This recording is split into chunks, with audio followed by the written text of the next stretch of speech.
I'm live. I'm live. I'm live. All right, let me switch things. Hold on a second here. Bloop. Bloop. Okay. Trying to do some work. Trying to do some updates on the Joy of Hex Maps. Hope you can join, but it's okay if you can't. I know last minute and all of that stuff. Oh, I'm trying to break out some more on regions. I really I've talked about this in the past. I'm going to talk about it again.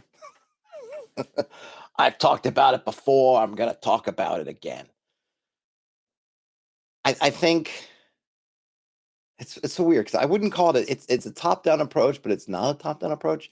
I think the idea of looking at regions as a first step in your hex map, I guess really sandbox kind of creation, is useful because ultimately, I think you want to end up with your local hexes, whatever size they are, maybe a third empty, a third with uh, maybe some unrelated stuff to it, and then a third with stuff that may be related together, if you have something related or not.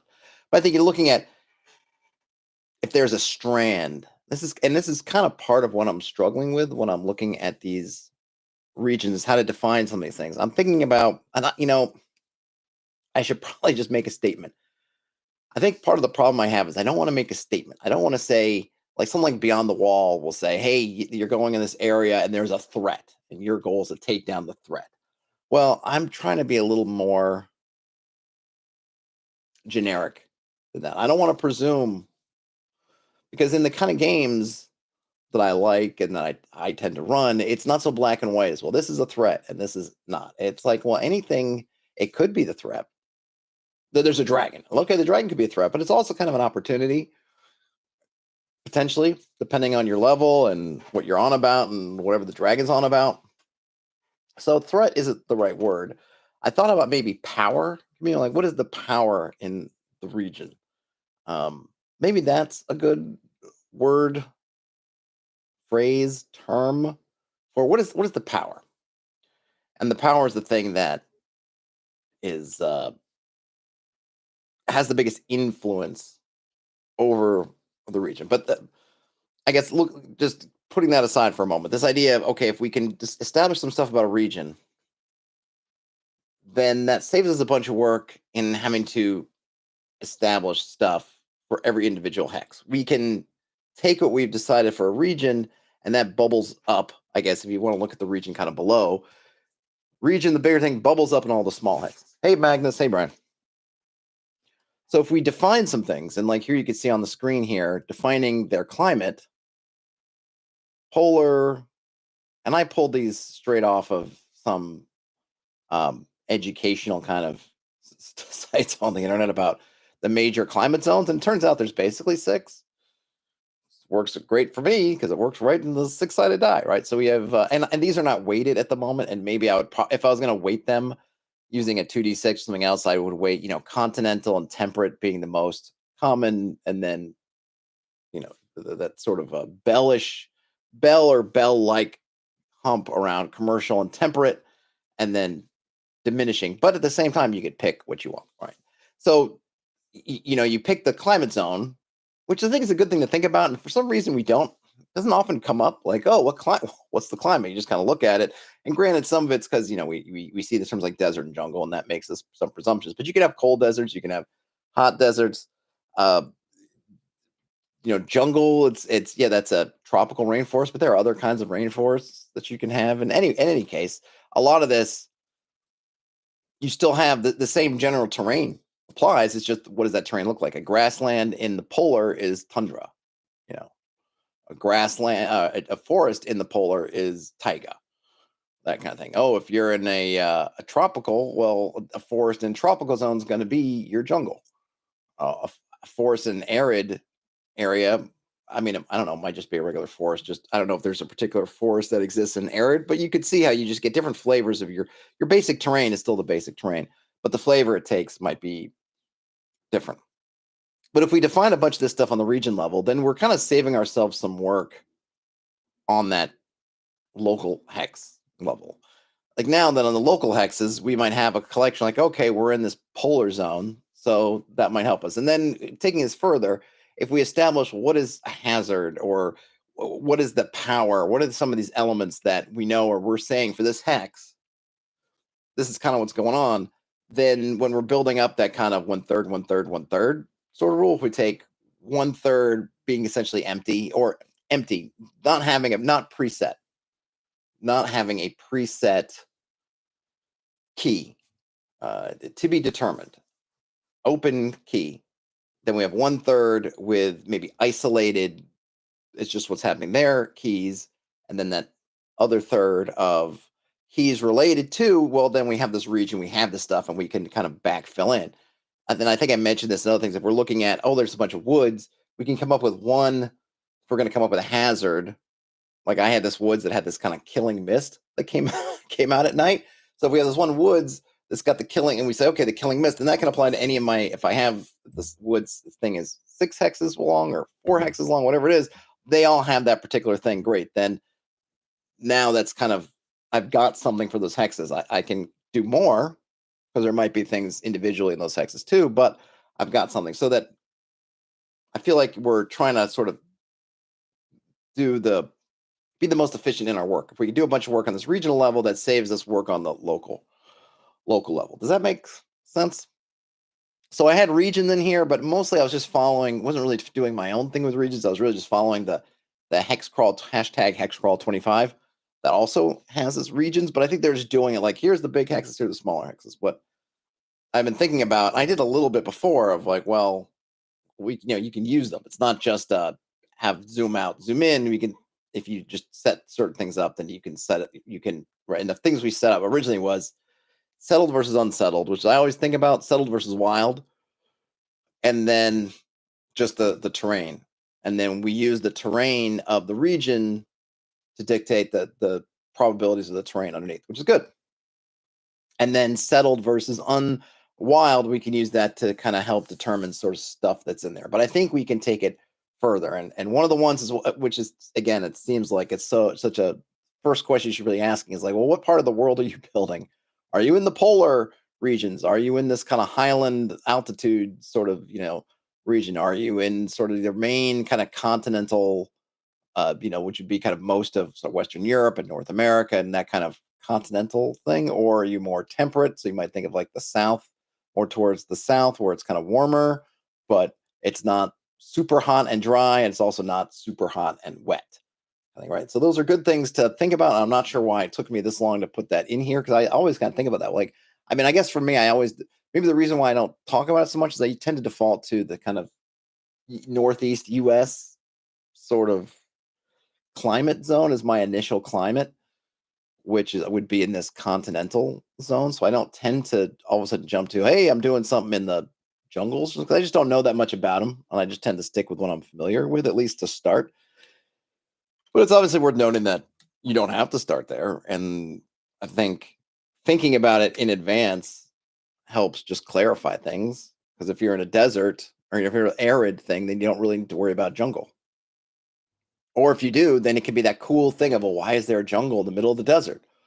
Ooh, I don't know. And then that's kind of an inspirational thing. I think that's another thing is to look at if you get some kind of incongruence through rolling stuff or thinking about stuff, yeah, you can undo it because it's your prep for you. But the other thing to look at is like, well, wait a minute, if I don't undo this, how did we get, a giant lake inside of this desert? And that's a really cool thing. I almost think, that I don't almost think that's part of, I think, the fun of the tables and using the random generators is not when it's always cool when stuff just makes sense. You're like, wow, it's using dice, but still made sense. But it's also cool when it doesn't make sense, but you can make it make sense. We're playing fantasy games. We got magic. We got all kinds of crazy goings ons. So why not leverage that? Okay, so back to this. So I'm in Affinity, which I love, but it has given me some issues of late. I had to kind of recreate this dock because suddenly, I don't know if it's because I moved from my desktop to my laptop. I don't think that's it because I had it open on my laptop. I was doing some work and I put it away, and then I was I had to make a we've the the realities of living in a small apartment. I consider myself very lucky because I have access to Studio B up in the up more in the wilderness. If I'm in the city, right? I got this it's not really I mean it's a lot wilder than here, but it's pretty tame. And I'm right in town too, basically. But I have Studio B.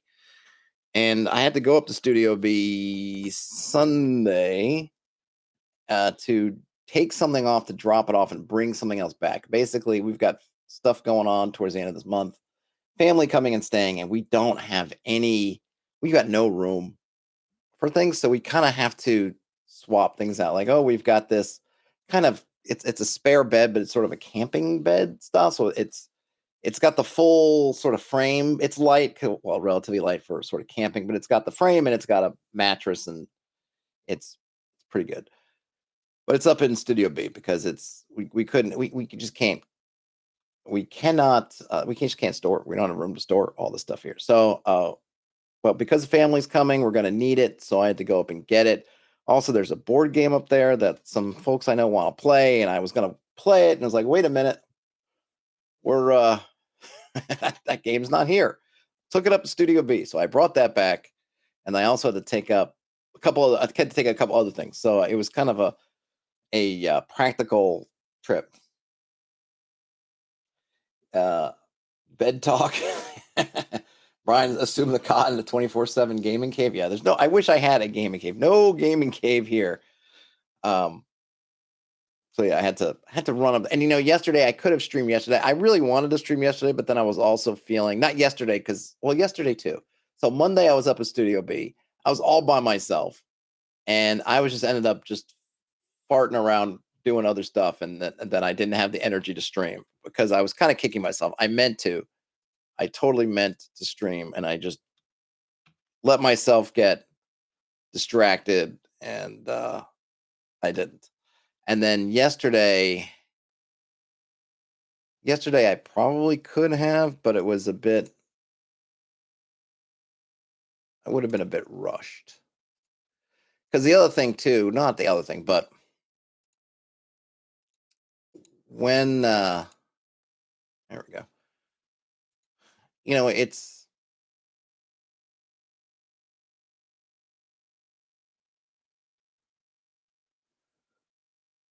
okay. Somehow I got disconnected. All right, I'm back. I don't know what happened. Okay. Should have gotten a drink. I don't want to climb.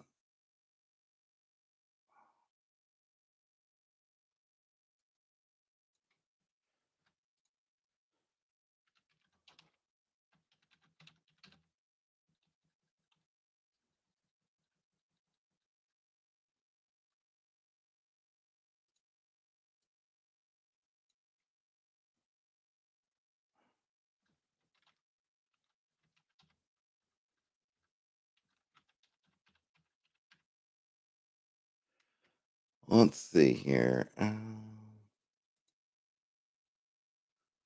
Well, I don't.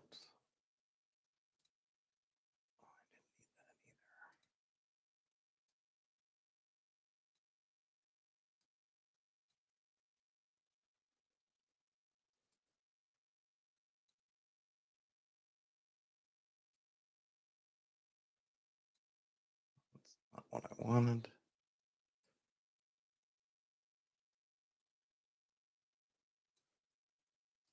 Okay. A culture, a creature. Do I have anything else?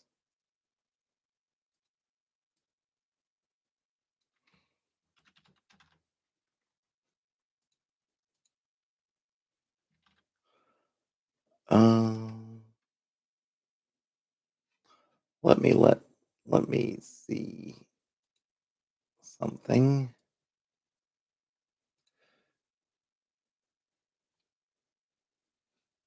Okay. Culture, a creature.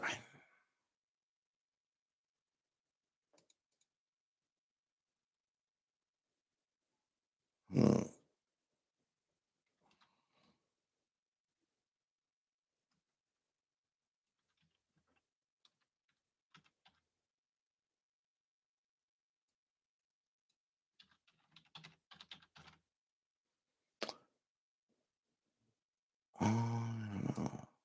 think.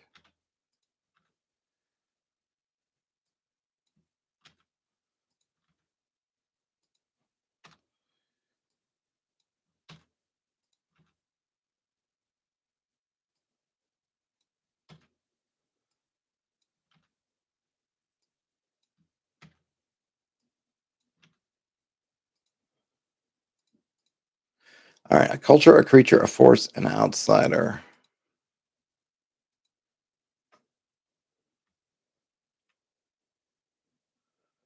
That look right? Yeah, I guess. What is the power in this region? I don't, maybe power is not the right word.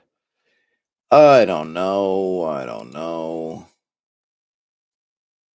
Um, Let me see.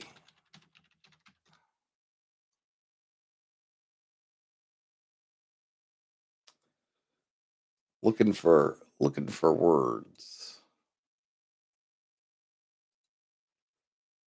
Not a place. A center. Yeah, I guess locus. Maybe that is. Maybe that is a good word.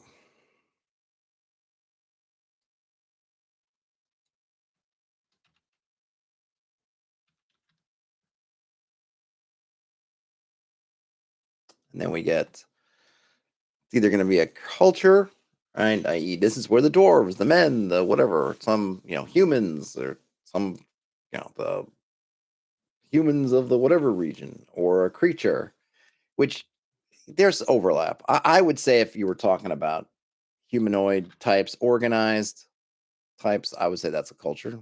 So I wouldn't. I would probably put your goblinoids if you have them, orcs, whatever. I guess those are goblinoids, depending on how you look at them. That kind of stuff would be culture. Creatures is like here is the dreaded, the Jabberwock who controls these woods.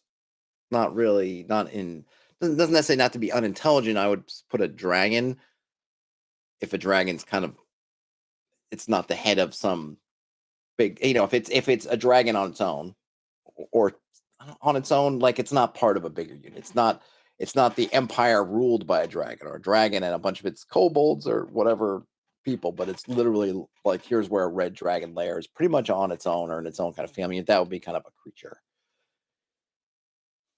A force and an outsider. An outsider, I mean, outsiders, I don't know, but it could be a demon, a devil, a angel, a whatever, good, from an extra planar creature, and then a force. Maybe if you want to have magic, nature, death, positive energy, negative energy, I guess.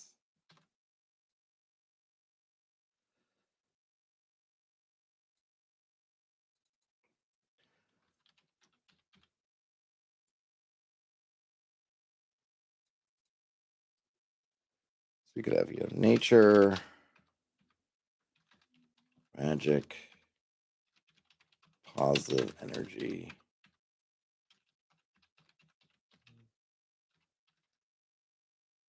I don't know if there's a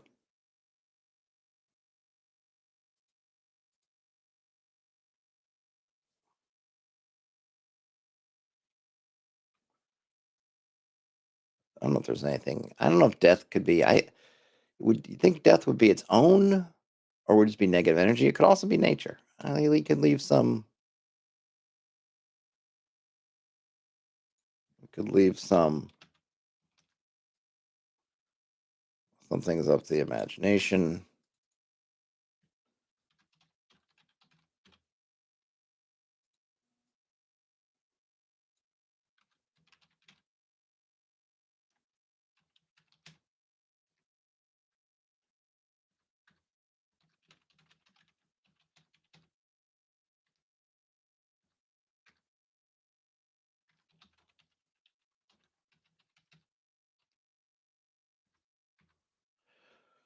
Oh, I don't know. So we've got divine, infernal, unaligned, kind of bland, unaligned. What would be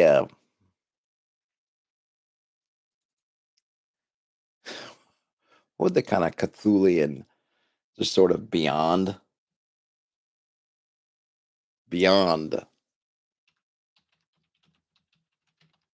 I don't know. I'll throw that in there right now. We may need to. Oh, excuse me. We may need to revisit that, but I'll go with it for now.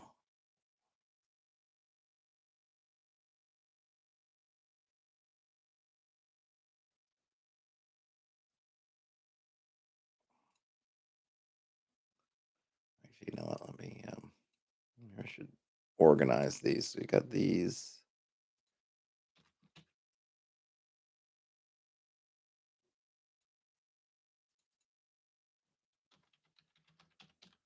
I would probably just say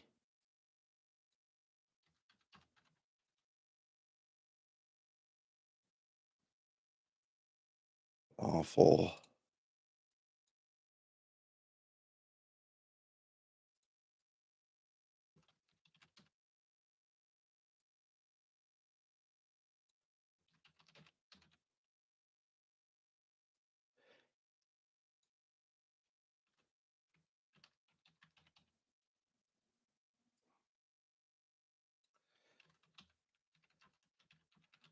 Maybe these aren't. Maybe these particular ones are not good. I don't know. I'll have to think about it. The idea being that it's hard to have a chaotic culture because I guess it really depends on how you're thinking of chaos, right? I guess if I could just not frozen, good, you're good, good, good. I think I got disconnected. Something weird happened, I think. But anyway, I'm back. Yeah, I'm good that I'm back. Good that you're back. All right, so we got some cultures: lawful, neutral, chaotic culture. I guess that's fine. Creatures.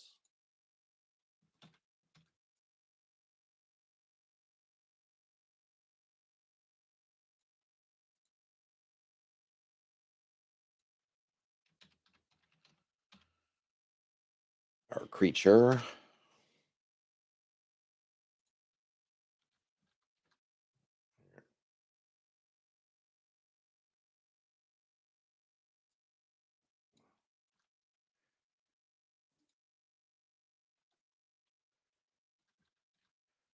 Creatures. I meant MAGA. Yeah.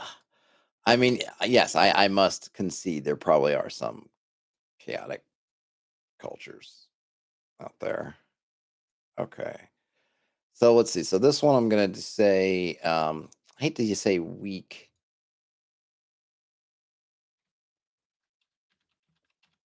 creatures, large numbers.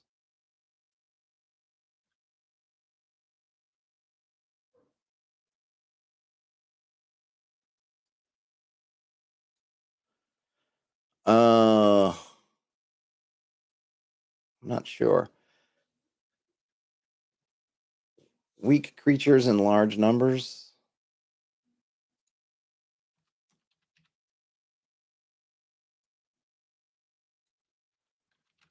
Formidable creatures in moderate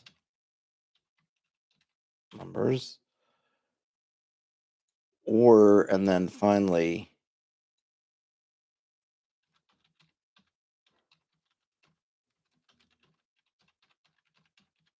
in small.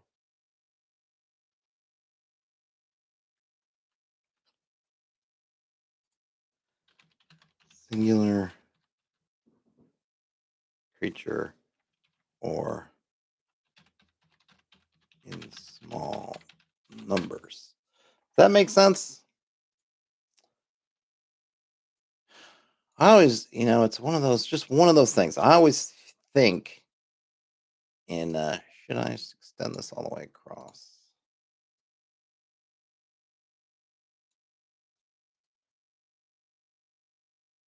I always get in that thinking of, basically how,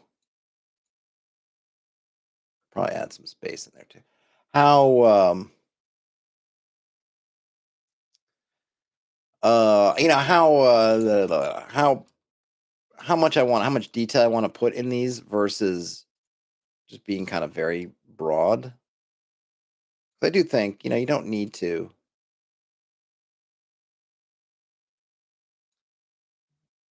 we don't need to solve all the world's problems and kind of solve it. I mean, that's kind of what we're here as GMs for. Skill, number, size. I mean, that's kind of like I'm trying to be. So one of the things is I'm trying to be pretty darn rules uh generic. So to the extent that I can, I want to avoid doing things that are going to get me into having to or folks using the system having to do any kind of conversion. So I think if you run any games, I think you can kind of get the gist of what weak creatures. And then in terms of large numbers, use whatever numbers you want. It's the eye of the beholder. I could put maybe an example in here, an example of some of these. Hey, Ian, I could put an example in here at some point of what I could see is. Oh, in terms of what? No, I just it's just like so for the creatures bit. No, it's just a matter of basically how strong are they versus how many there are, right? So I think I've got there. Weak creatures in large numbers. Like this could be locusts, hordes of locusts, or whatever your fantastical sturges would be one, right? This area, it is it is swarming with swarms of sturges. That's that's the power here. Or it could be some other creature. I don't know. You might singular fantastic creature or creatures in small numbers. That would be your kind of your dragon, your hydra. I don't know, something like that. I would say other creatures that form cultures and societies. I guess maybe I could use society here. Maybe better is one. Yes, trash mob, but I really dislike using the video game stuff. But yes, it would be your equivalent to something pretty small. But it kind of weak or sorry, yeah, small and or weak. It's weak can be in the eye of the beholder, and size also. Like if you're running into a whole, I don't know, village of pixies that can all charm and whatever, do stuff and turn invisible and all that stuff, then they're not actually weak, right? Weak. No, Ian, a beholder, a beholder wouldn't be weak. A beholder would probably be in the society if you're depending on how you read beholders. If they're forming up groups and organizing themselves, they would be a society. If they were by themselves, and doing that, they would be the singular fantastical creature. No, I would not call beholders weak unless you've written up a beholder that's different. A beholder on its a whole tribe of beholders. Yeah, a tribe of beholders would be a society. If beholders in your world make, or even if they control other ones, like the beholder, not necessarily a society of beholders, but let's say it's a beholder who is running a tribe of lizard men from behind, um, then that would be a society. But a beholder living alone would be in the thing. And anyways, it's just like there's going to be overlaps and things. That's okay. I'm just trying to give folks some jump starting. Just trying to say a little jump starting a little bit about I should probably write something about what some of the stuff means.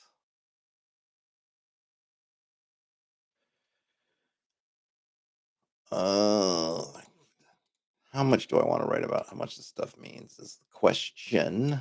Can I squeeze it in so I can get it all on this page still? Is there anything I want to say about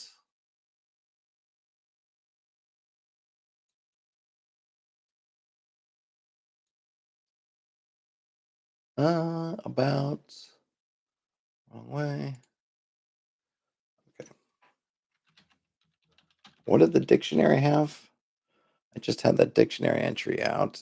It had, let's see, the center of activity, attention, or concentration. That makes sense. I guess activity, right?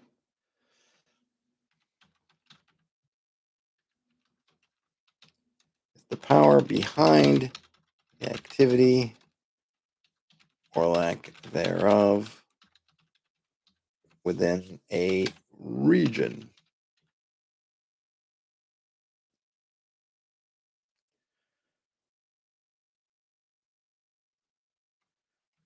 The locus.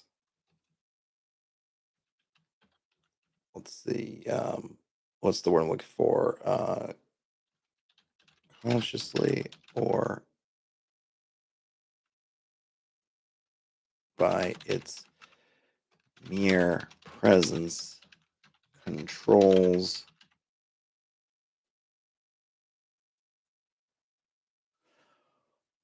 bum, bum. Magnus asks why the Crowley quote at the beginning. Just curious. It's basically my way of saying, Magnus, is that instead of, so, folks love to put in their books the preamble of, hey, you're the GM. If you don't want to, you do whatever, right? That's basically, that Crowley quote is my version of these rules are yours now. Do with them what you will. What you want is all the extent of it. I give this to you. Do what you will with it. That's the only rule. So that's just my way of saying that in kind of a brief and with a little bit of a flourish. That you, the reader, the user, in your case, the GM, the referee, do with this what you will. Don't worry about, anything else. There's no, no purity tests, no purity tests. Nobody's following it better. And I just find it's a nice way to do it. I mean, for me, I like it. If someone doesn't get it, it's fine. It doesn't affect it anywhere, but if someone ever come to me and say, well, this, that, or the other, I can say, hey, man, look, go to the front of your book. What does it say? Do what thou wilt should be the whole of the law. That's it. Do what you want, right? Do what you want. That's the rule. Not my things. Everything after that is just whatever guidance or ideas or whatever. That's you.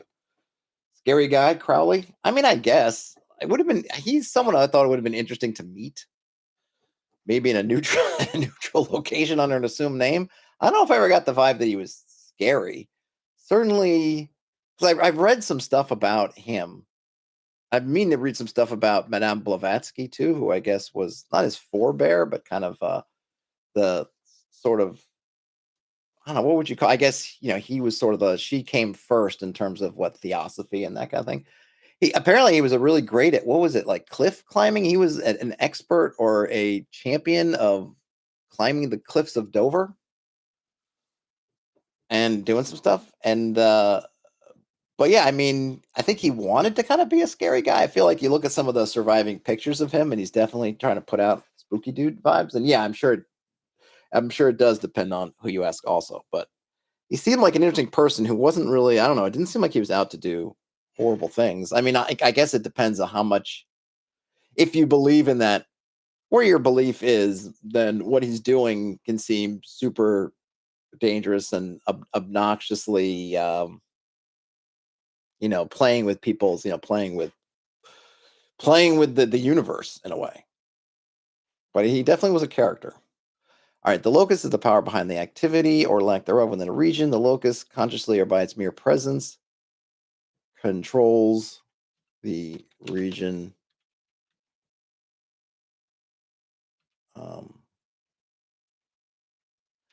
I want to use activity again. What was that locus? Whoops. Did I get rid of mine? Nope, it's here. My definition. What else did they say? Activity, attention, or concentration. The omphalos.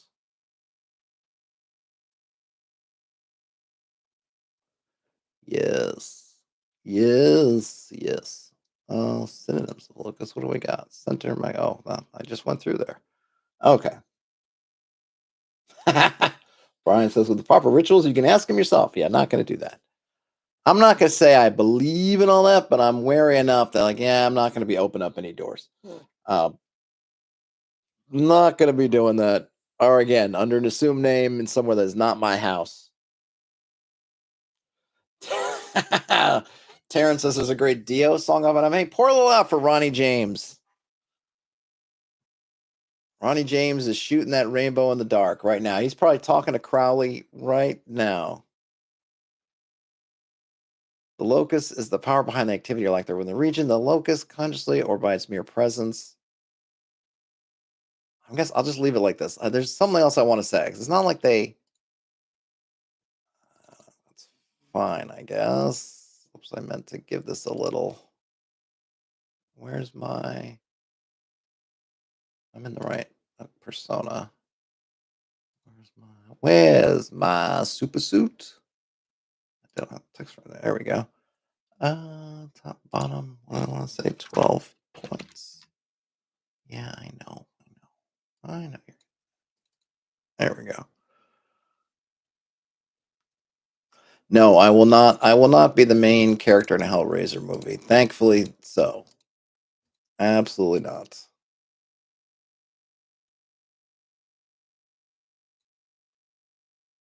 No desire to do that. What happened here? Somehow did I? This thing's got on. What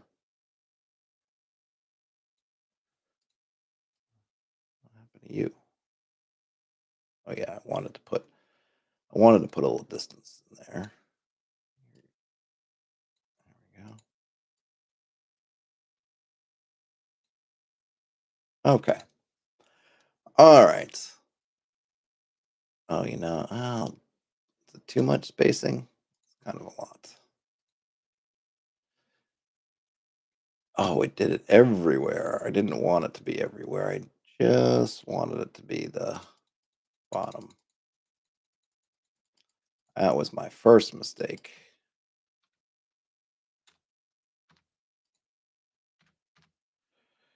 Yep. Okay, now I'll grab all these and move them up a bit. Okay. Brian says, I'm playing with Hero Quest with the wife and daughter, having a blast, a lot of fun to play. Yep. I played Hero Quest for the first time at ShireCon, this past ShireCon. And it's fun. And there are a lot of Hero Quest like games. I think the Dungeons and Dragons, I've mentioned I think a few times before. The Dungeons and Dragons board games are similar to Hero Quest. They don't in some ways I like it. I like what Hero Quest does. It's pretty cool where you have the one just map. I am thinking of Hero Quest, right? Where you have the one dungeon map, and then depending on the scenario, and it's got basically on the map, it has a very generic set of rooms with some corridors. But then as you play through a scenario, you'll come through different rooms and then they'll basically close off. So you'll make it kind of takes these generic, I don't know, 4 rooms and reconfigures them on the fly. The D&D games don't do that, at least the ones I have. They've got modular maps, which are also kind of cool because the way they kind of map it out. But what I'll say is that the if you're playing a game like D&D or a fantasy role playing game, if you buy the D&D games, you get a whole bunch of miniatures that are already probably fantasy types you want to use. Like I have the Wrath of a Chardalon, and you get I think is it just I don't know if you get one dragon or I don't know. There's just a bunch of stuff. So if you like those, you get a few of them. It's like you've gotten a whole bunch of minis that are usable. And I'm guessing Hero Quest. I think he had minis for Hero Quest, right? I don't think we used standees, so it probably has minis too. But at any rate, yeah, they're fun. They're fun. They're fun. Simplified and fun. And of course, if you want to go into a ton of detail or get really into it, then there's something like Gloomhaven. I mean, there's a bunch of these dungeon crawl board games, but if you want to get almost like getting close to kind of TTRPG land, then you got Gloomhaven and what's the other one? Frosthaven, and I assume there's more havens to go. But yeah, in terms of being just kind of fast and fun, and you got a really simple action economy. I think what doing something, yeah, it's kind of cool. Sometimes, I mean, you have to. I guess it's funny because I think when I was playing Hero Quest at ShireCon, it was a little bit like you just had to sort of take your lumps. Like I don't know what the scenario was, if it was a book scenario or the scenario the guy made up, but we had to keep getting shrunken. We had to go through these things like, you got to go through this thing, and the only way you're going to go through is you have to, I don't know, eat the weird thing that shrinks you down so that the next for so many turns you're smaller, so you're weaker, all that stuff. And it's a little bit like, oh, there's no other way we could do this, but we got to kind of just, it's just them turning up the difficulty. So basically saying, well, this room's more difficult, and how we can tune that up in a way. It's just to say like, oh, now you're shrunk down, so everything's a little bit harder. Hee hee. And part of me was like, oh, I no way to game yourself around it, no options. And it's like, nah, you gotta take your lumps and go through. But yeah, it is a lot of fun. Faux show. And like I said, there's a bunch. There's a bunch of Hero Quest like games. Not are Brian? Are you playing the new Hero Quest, the reboot, or Hero Quest original? I've heard good things about the reboot, just in terms of just content and just cleaning things up and stuff. But I think what the person had, that when I played, he had the old or original Hero Quest, the reboot. Okay. All right. So we got the climate. We've got the locusts.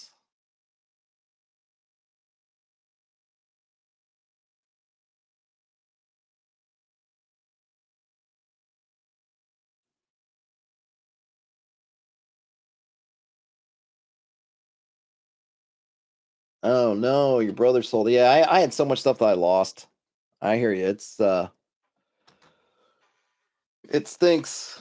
It stinks to lose that stuff. And I was just happy with my tabletop role playing game stuff that I was able to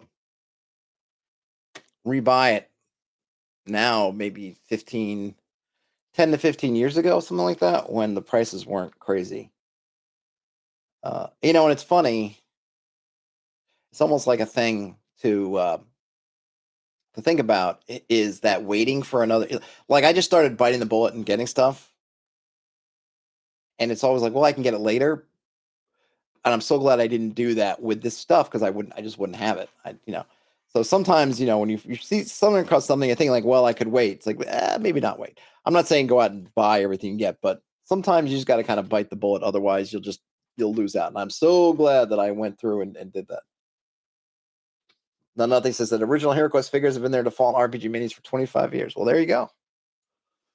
Okay, so now I think maybe I know I have a hazard thing already.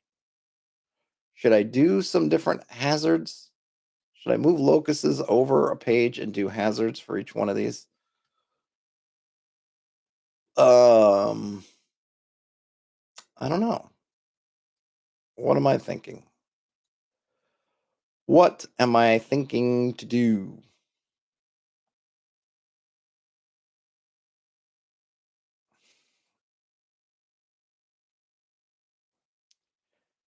Is there a hazard associated with? Okay, let me. Well, let me copy a couple things.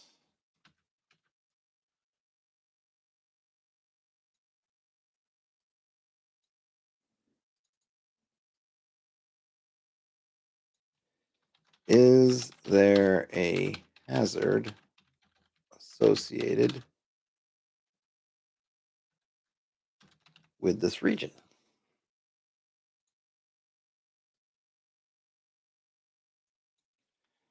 Hazards are supernatural phenomena that occur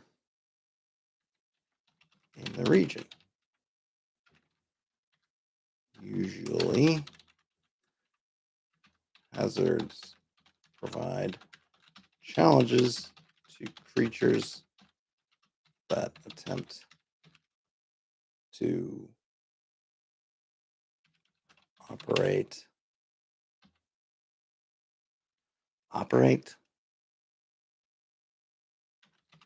within the affected area. I don't know if I need more than that, but that'll work for now.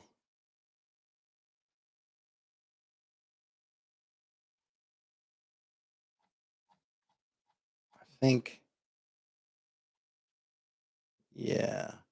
What would happen here? Oh, yeah.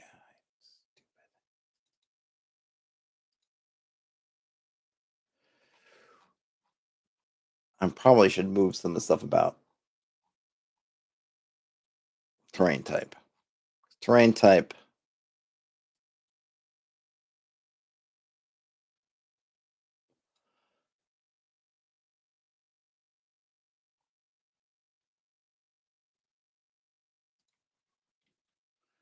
Yeah, this, I don't know why. Sometimes the one thing in Affinity, and sometimes it's, um, if you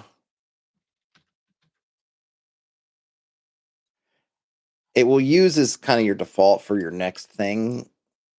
If you place a text box, it'll kind of copy what you had in the last text box, which means if you had something funky in a text box, it'll keep copying around. If you don't notice it, you'll end up with it flying all over the place. And I had things set, I don't know why, to white backgrounds as opposed to transparent. And I don't know why I didn't notice it before, but I didn't. And now I've got all these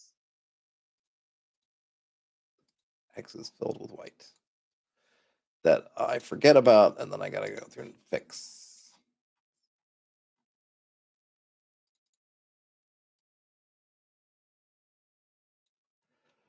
What is the region's terrain? Okay, so we've got, all right, so now we've got a few things here. So we've got,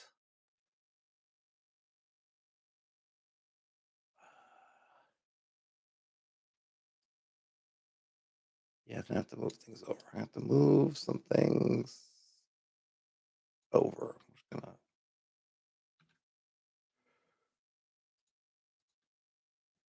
group some things up to make it easy. Oops.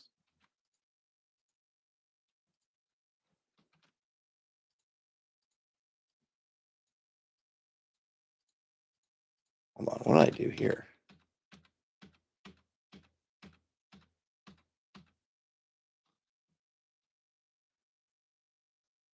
Wait a minute, what the heck did I do there?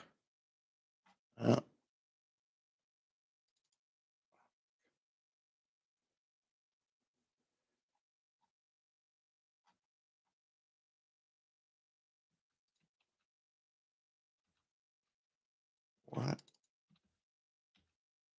There we go. All right, let's group that together. Can I move you over? There we go.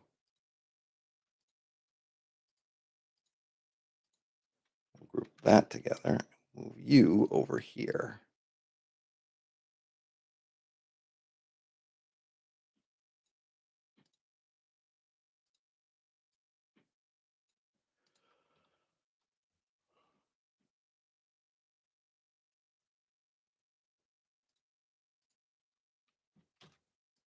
Oh, actually, I don't need to. I don't know why I copied it. I don't need to copy it. There we go.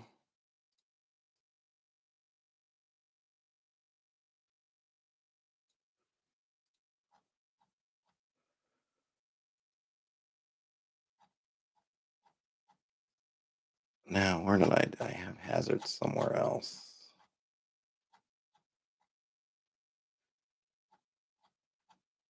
Landmarks.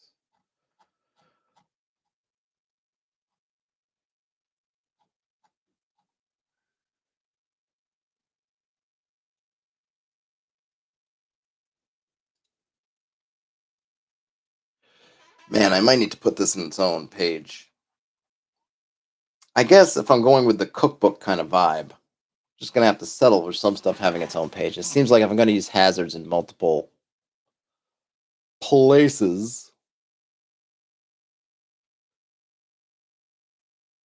I might need to. Oh, and yet again,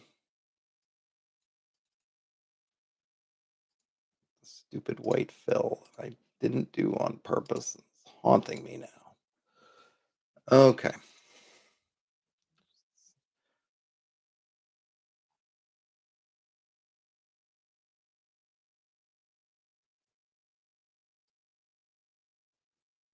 Well, I got a bunch of pages down here.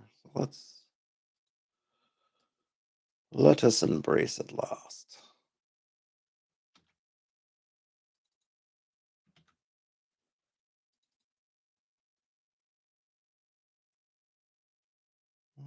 Call this. Yeah. I probably should have done this in a different order.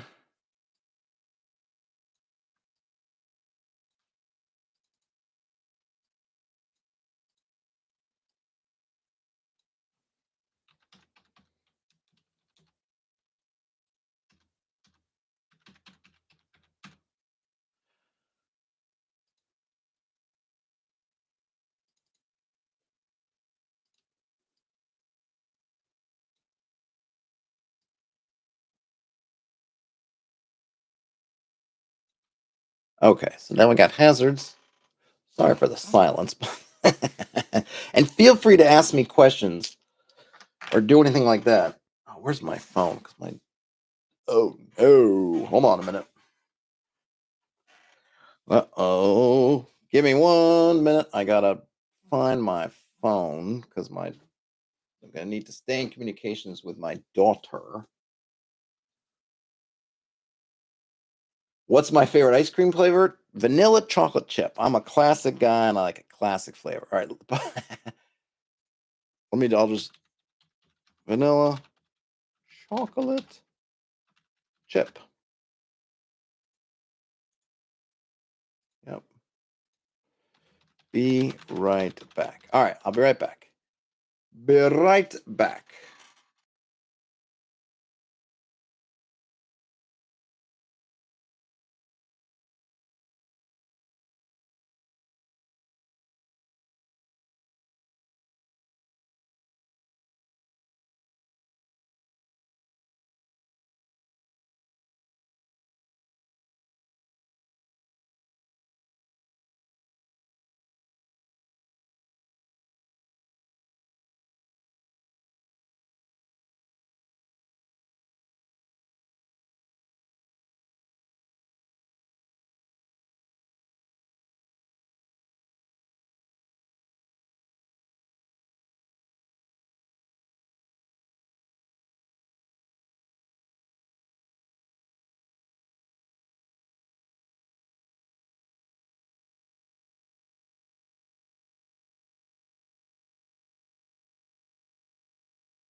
All right. Took the liberty of getting my phone, also getting something to drink.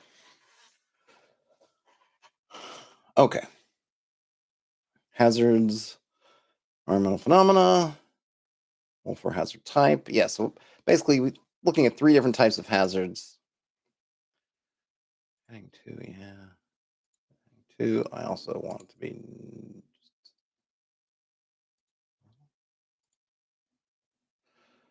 Oh, I keep forgetting. I don't know why when it's. Oh yeah, I forgot. It's watered down apple cider for the working man.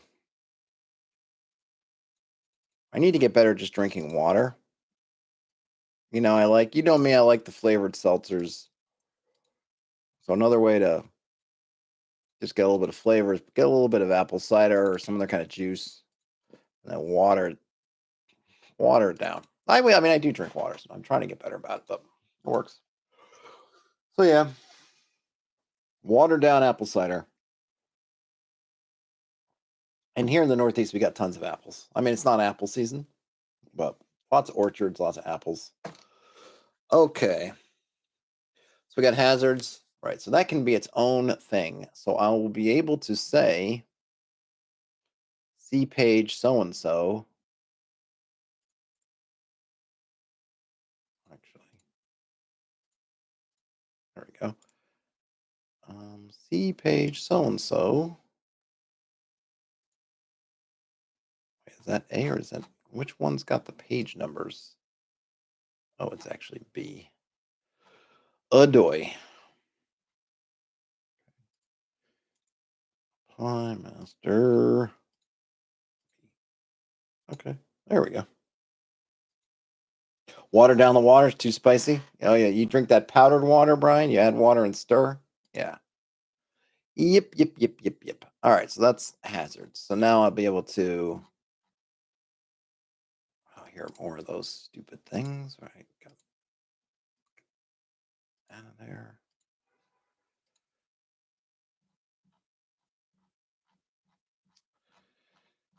Okay. Oh no. See, I'm gonna keep seeing them, and they're gonna keep bugging me.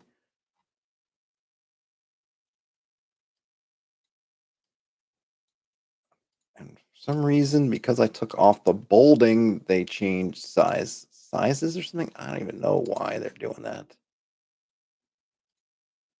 No, I want yes, I want that.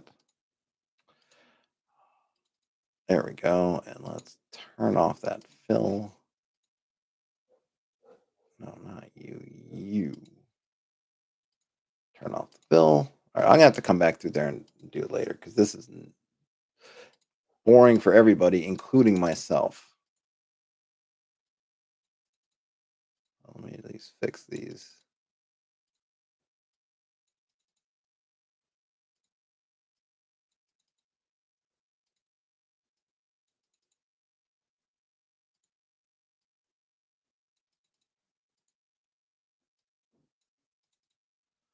I think my hope with some of this region is trying to do stuff on a region scale is if it's one thing if you're doing a challenge where you're just trying to do a whole thing, but if you can set up certain things about this region map, then really just go ahead and just do the details on one hex, and then you can, if you need to know some things about it, about what's on around it, you kind of have it as backdrop, and then until if and when and until the party actually gets over here, you don't need to do it. So part of my why I like the regions is they kind of give you the sense of the area around it, which you may want to use. Of course, one of these regions is kind of big. It's this many 3 mile hexes, though I guess I'll leave this. I don't know. Any case, you can, so you could do a lot less. But if you just wanted to, just do one of these and then keep the rest of it kind of fuzzy, but you can have some things about it that and then you can use that fuzziness to your advantage in terms of not having to prep a lot, but it gives you enough to think about, and you can just write things in as you come up with them, and then when you need more, you got more. Lucas,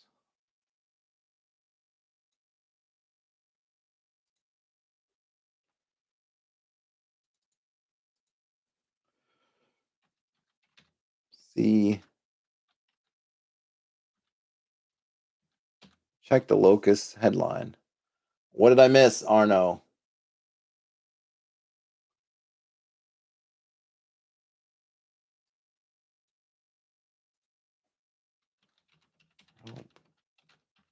Creating a hazard.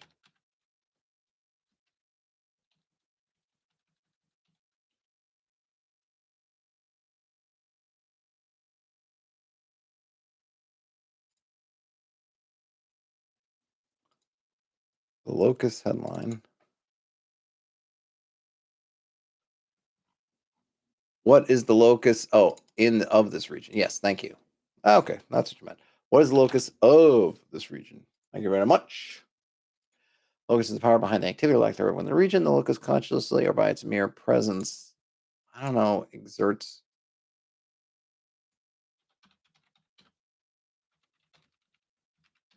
Maybe. Okay. The locus could be society. Obviously, if you have a society in there, they're going to kind of control it. A creature or creatures, force, an outsider. Oh, yeah, and I should swap these.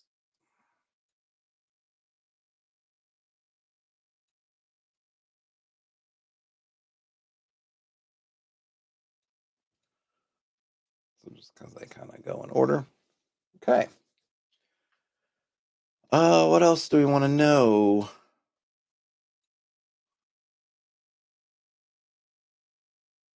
What else do we want to know? Suppose I should.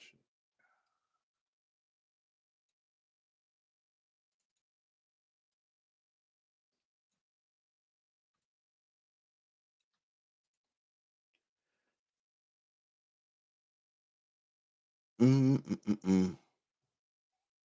Is there a hazard associated with this region? What else from the regions? We got the locus, got the hazards.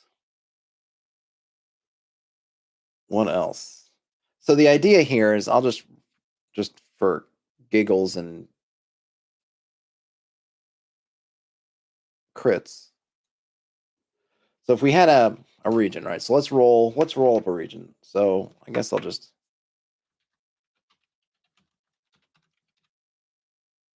I didn't really want you to do that. See what I mean about it? It borrows, things get borrowed. I gotta unborrow them.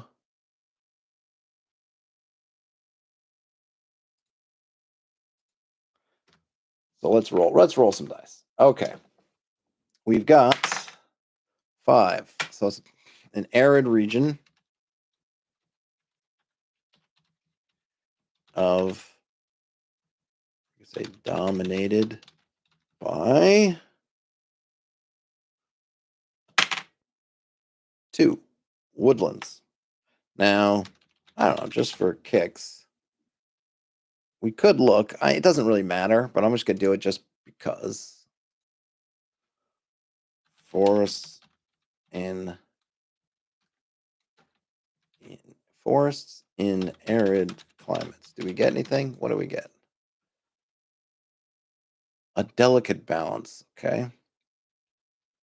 Forests in arid climates can play a critical role. They help. All right. What does it say? What do we got? Oh, research gate. Research gate. Okay, I was kind of hoping to get an example.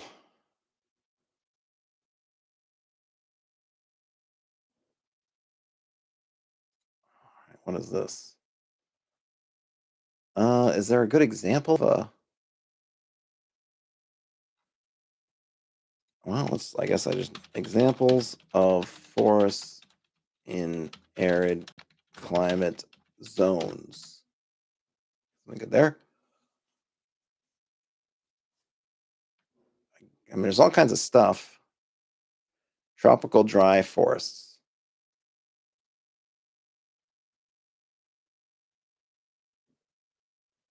Mm-hmm. Okay.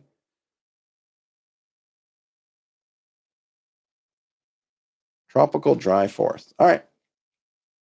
That works.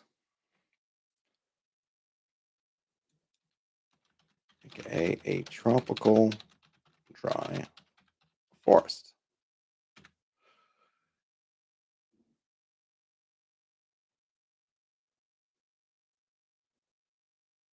Arid region dominated by woodlands, aka tropical dry forest. All right. Is there a hazard? So we're going to go through and we will roll up a hazard. Oh yeah, I needed to fix this. That's a reminder to fix that. This is a mistake. 5, 6.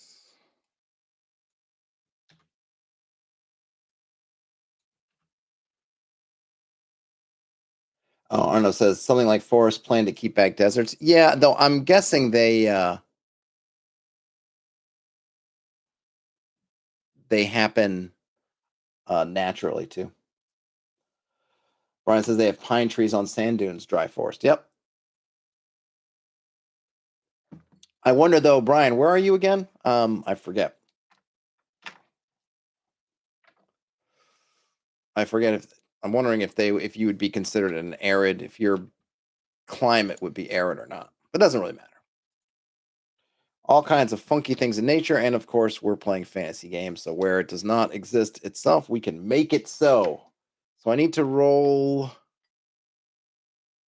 What did I say? 1d6? Oh, it is 1d6. Yeah.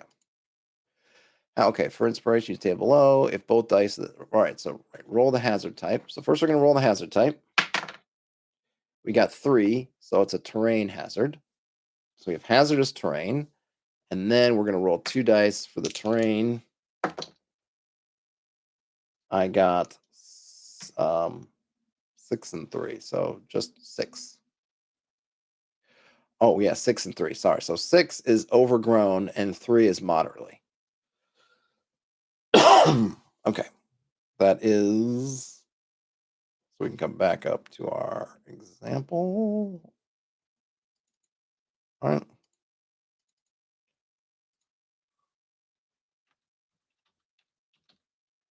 maybe overgrown. I don't know if that's even the right word. 'Cause overgrown makes it sound like it's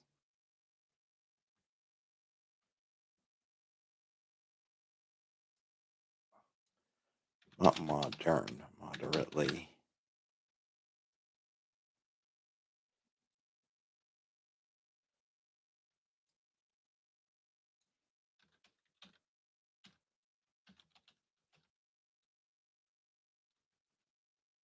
Choked with growth. There we go. Michigan. Yeah. But it might be, what a microbiome or anything. I mean, the point is you can have all these different things. I just like looking for the name if it has a name. And this one happens to as to kind of what it could be. But yeah, it totally could be pine trees and sitting in some things. I mean, the pine trees, because arid here is both hot and wet, or temperature swings and wet. So I don't know if pine trees don't tend to be in where it gets really hot, but I guess they do. I don't even know if they can't. I don't know. They definitely do better when it's cold. Um,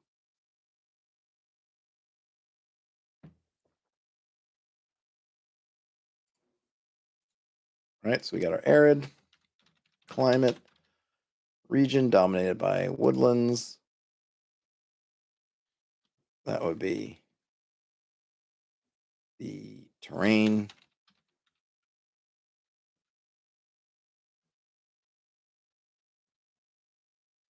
I'll move this terrain. Um,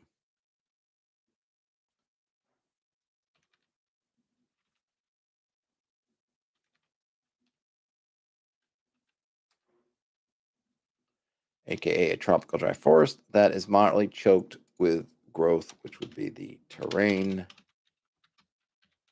hazard. Okay, so we said the locus. Now the locus. So the locus, let's see what we got for the locus. 4. So it is a creature or creatures, and then for those creature or creatures, I got weak creatures in large numbers. What kind of, so we have weak creatures in large numbers. The region is dominated by swarms of biting insects. This would be a right creature locus.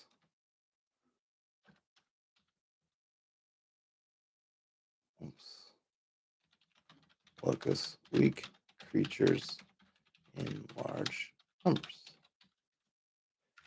So I think that's pretty good. What do you think in terms of quickly coming up with some kind of area to put in? We've got an arid region dominated by woodlands, aka tropical dry forest, that's moderately choked with growth. Again, I could make that more. The density, it's very dense, making it hard to go through. Moderately is meaning in terms of, I guess I could just say dense.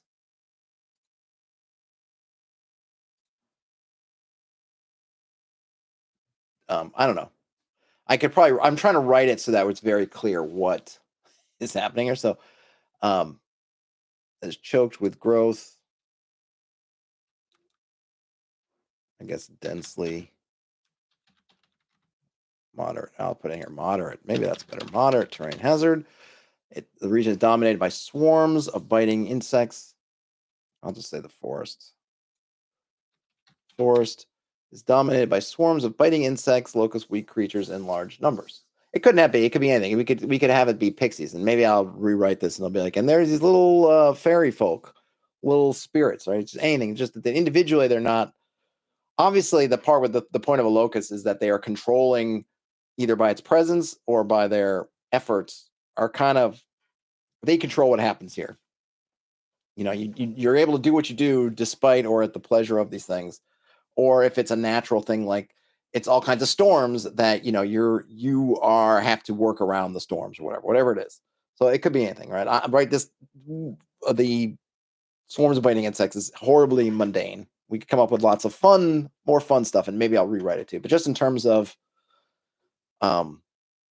just getting something out there we have it. And so now the idea here is what one could do with this is, now that I have these, okay, I'm going to know, and I've got the tables already. If you come down to this part of the book for, let's see.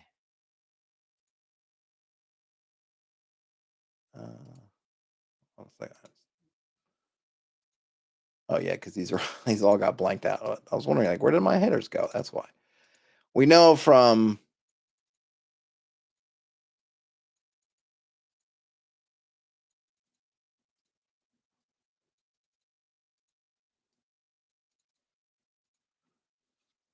here, and I might need to break these out and do them now that we have climate ranges and these. I might need to do this per climate range. But in any case, we know we're rolling for terrain. We're rolling in these. And then and that's taking care. And then whenever we get woods, we could say that, oh yeah, we've got these insects. For all the woodland parts, we can say, yeah, at least if they're all contiguous. Maybe if we have gaps, we might say that some of the woods are not, but probably I would just say, yeah, wherever the woods are, that's where those insects or critters or whatever are living. And then that takes care of a bunch of hexes that, yeah, we could still go in and check out. But if we leave them alone, they've got information. They're not just blank, like, oh, I don't know what's in here. There's nothing in here. It's like, no, we know some things. We know that we're in an arid region. We know what we see this wood symbol. We know what the wood symbol is. It's this tropical dry forest that's densely choked with growth. That is this makes it more difficult to get through than normal forest. And we also know that there are these swarms of biting insects, and we can decide for the region, well, how often do these things show up? When do they show up? Where you can come up with all that, but then that applies to all the different forest hexes in this larger hex. So wherever you see forest, you know that you've got that stuff working for you, and that can be enough. And then if you want to roll to see if they find something in there or whatever they're doing, you can do that, or you can go through. But you don't feel like, oh my gosh, I got to write something up for each individual forest hex. Like, no, we got this. We got this basics thing kind of covered, and then we go in there.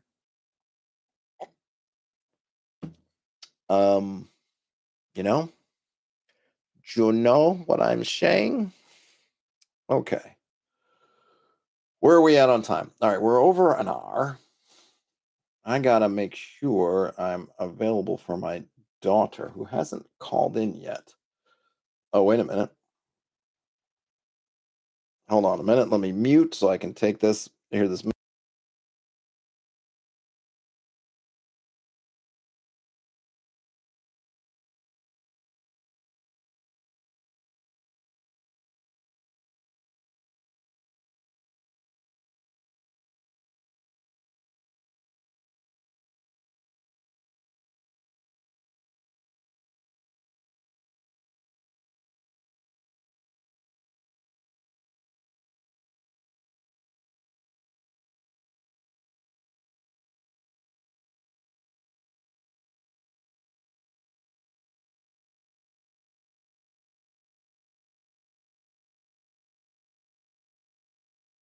I can't hear her message.